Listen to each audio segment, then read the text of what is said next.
Hi, I'm John Green. Welcome to Crash Course Religions. Oh boy, Stan, this is going to be fun and nobody's going to get offended. Let's start with a few easy questions. What happens when we die? Why do bad things happen to good people? More importantly, why do good things happen to bad people? What's the meaning of life, the universe, and everything? And why am I, here, specifically me, here in this studio? It's been a while.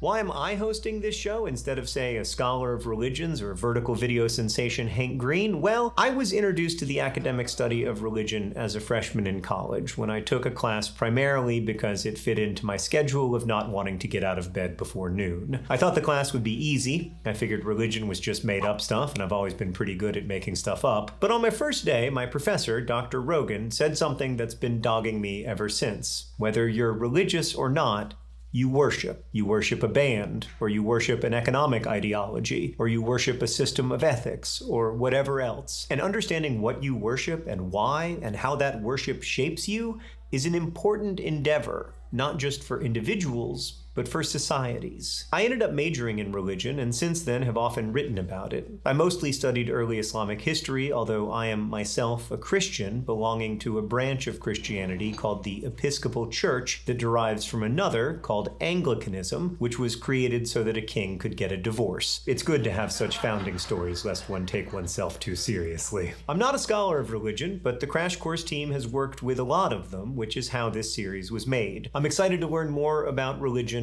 alongside you. In 24 episodes, we'll find surprising harmony and discord in the answers to these big existential questions, not just across religions, but also within them. We'll learn about traditions where rivers are people, where people are gods, and where God is everything. We'll think about cults and magic and the supernatural, and we'll consider whether atheism falls within religion's very wiggly borders. That'll be a fun episode. And as we unpack the history and culture of religions, we'll think about how they bring meaning and order as well as danger to people's lives. Because the truth is, religions influence us in forming how we think of ourselves, each other, and the world. And also, we influence religions, molding and changing them over time. So I'll warn you, if you hop on this ride with us, you might start to feel like religion is some sort of ideological oobleck. You know, that science project that's solid one moment, liquid the next. Religion seems like something firm and concrete, but it oozes out of your grasp as soon as you think you've got a hold on it. And whether you consider yourself religious or not,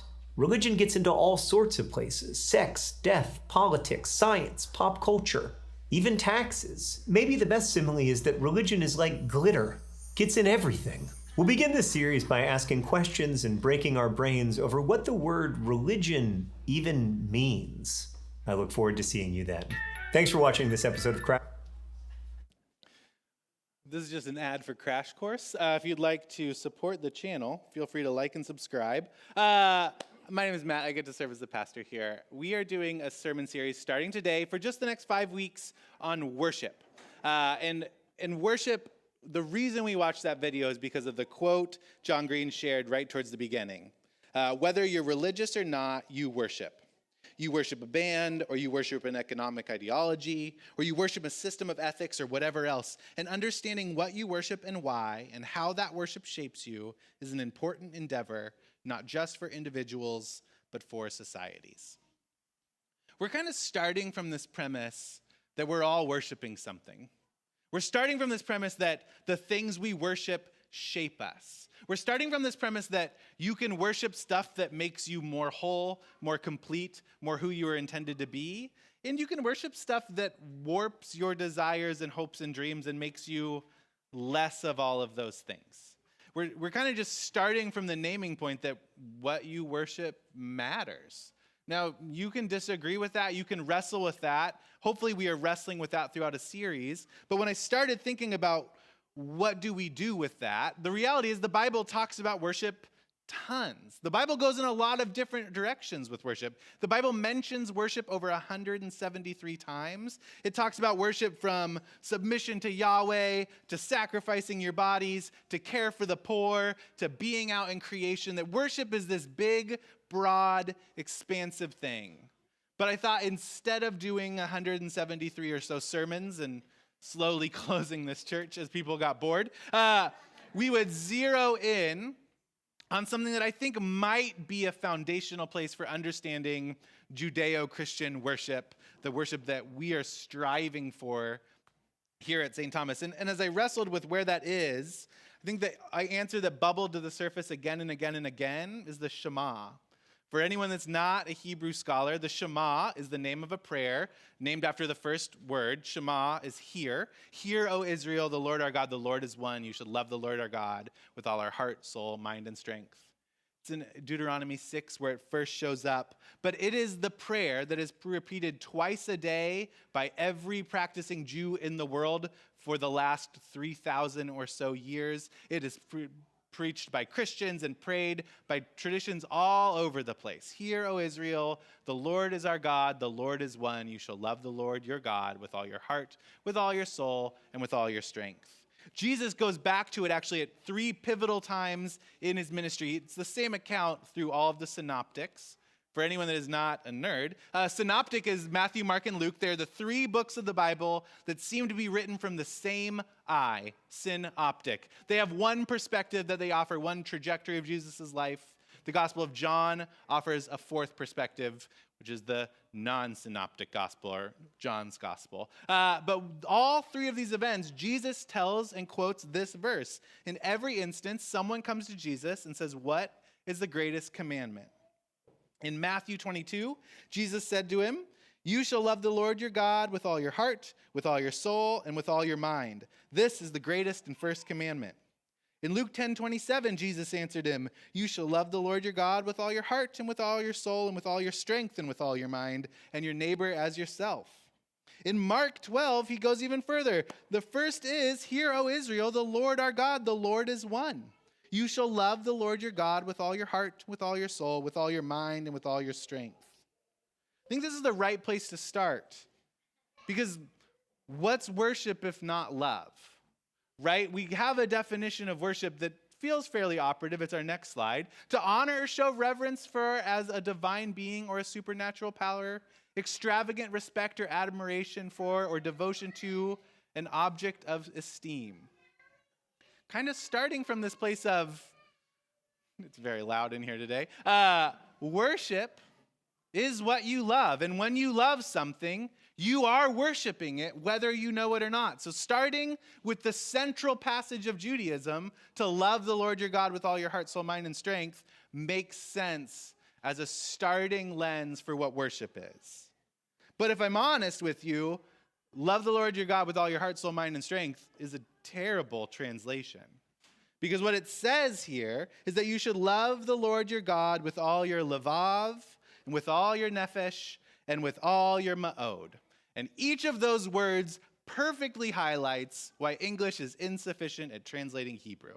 Because each of those words do not mean heart, soul, mind, and strength.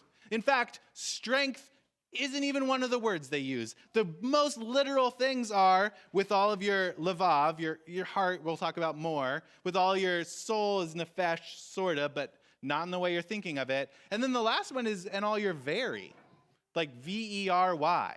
So we've added all sorts of things to try to make sense of what is going on here.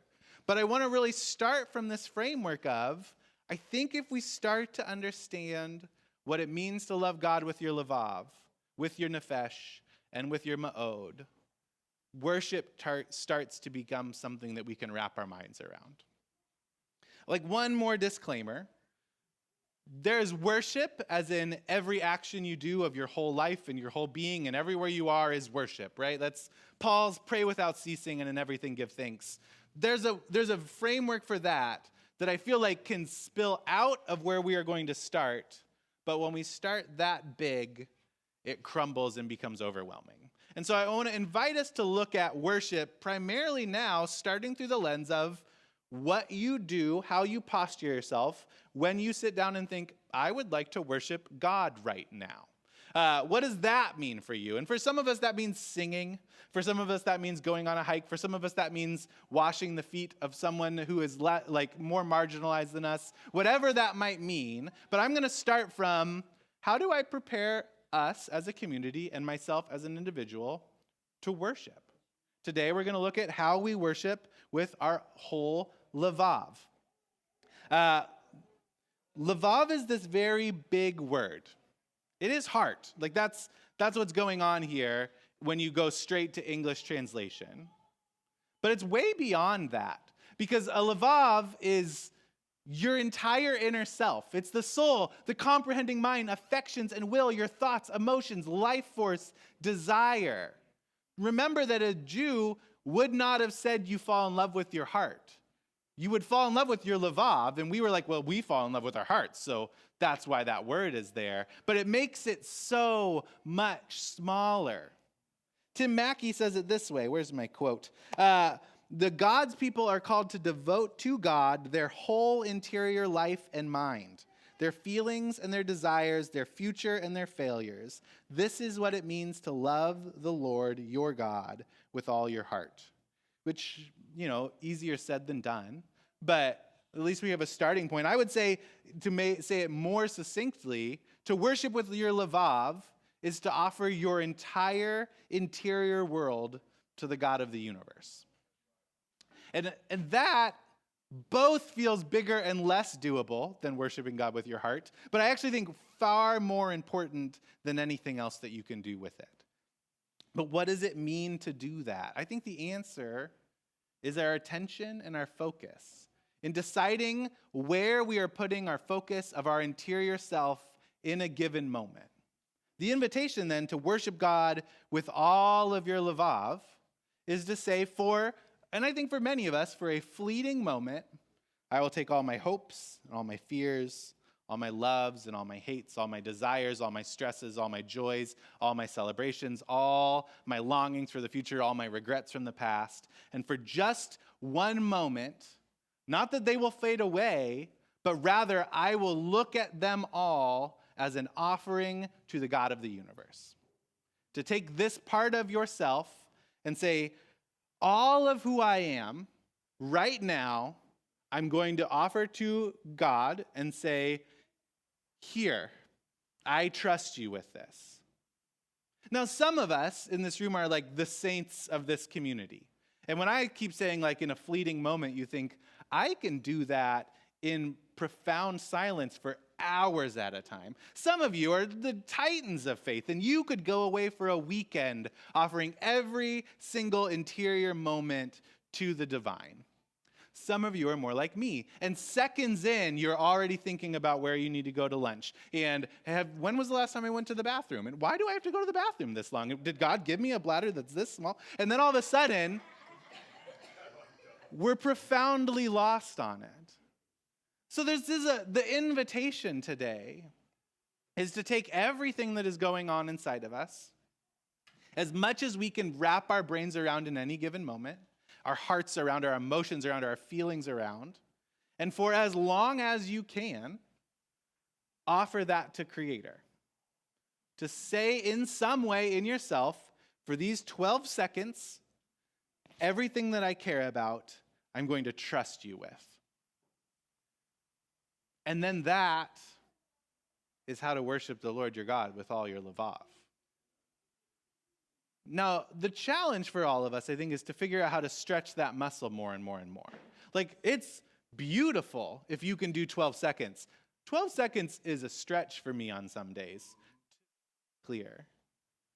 But if we enter into this intentionality of every time that we choose to sit down and say, I'm going to enter into worship. That might mean when we stand up and sing today. That might be as you walk up and take a bite of the communion cracker today. That might be as you look at a prayer station. There's a delicious prayer station over there where you get to eat grapes and taste honey and put a lemon in your mouth.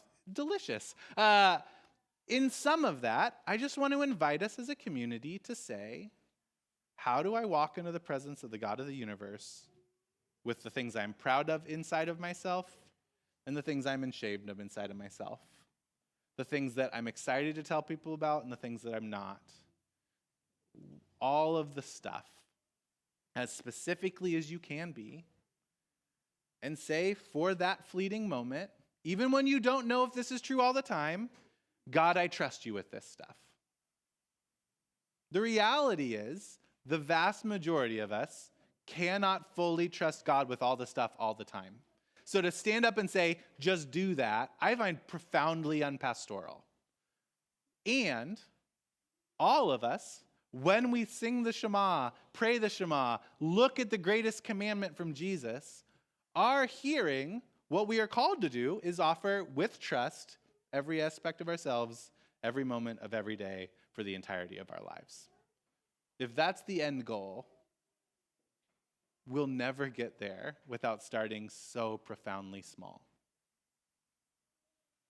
Church, I think if we become a people that worship with all the interior life and the other two words that we'll talk about, it becomes so much more encompassing. When we sing these beautiful songs, yeah, that can be worship when we are offering ourselves in that moment to something beyond ourselves. Not when our fears go away, but when our fears are acknowledged and brought forward. Not when our crummy desires go away, but when they are reimagined in the creative spirit of the God of the universe. And when we start to do that in song, or on a hike, or marching at a protest, or caring for someone who has had a harder hand dealt to them, or loving your kids, or whatever other thing, when we start in that one small spot and do it fully and completely, I'm kind of convinced that the consequences that it leaks out from that point. I'm kind of convinced that when we accidentally or purposefully enter into actual all of my inner being worship, we get a taste for something that we're made for. We get a taste for something that might make us more what we are made to be.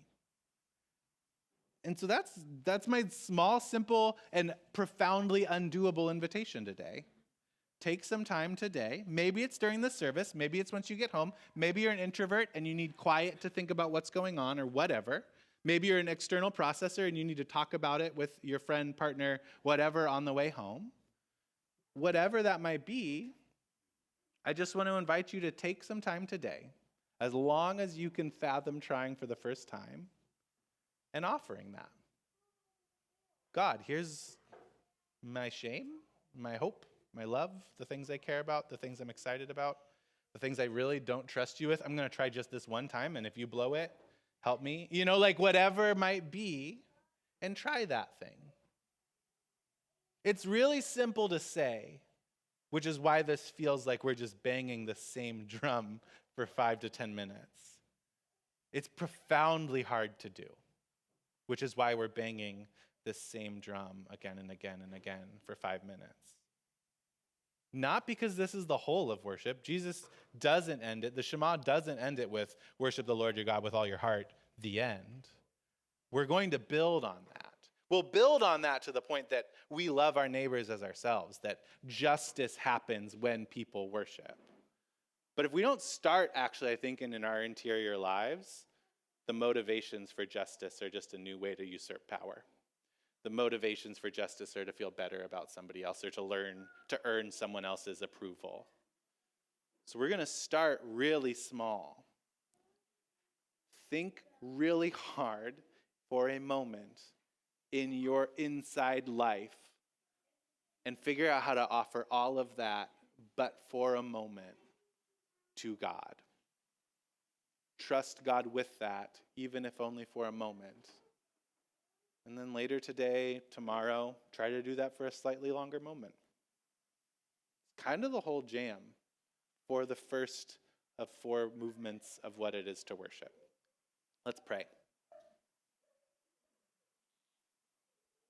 Creator, this is one of those that feels so simple to say that it's hard to talk about, and feels so hard for me to do that it is hard to invite others alongside. And yet I'm pretty convinced that you say it a lot because we're supposed to let it work its way into us. So God, may today we, but for a moment, worship you with all of our Levavs. In all of it. In your holy and mighty name. Amen.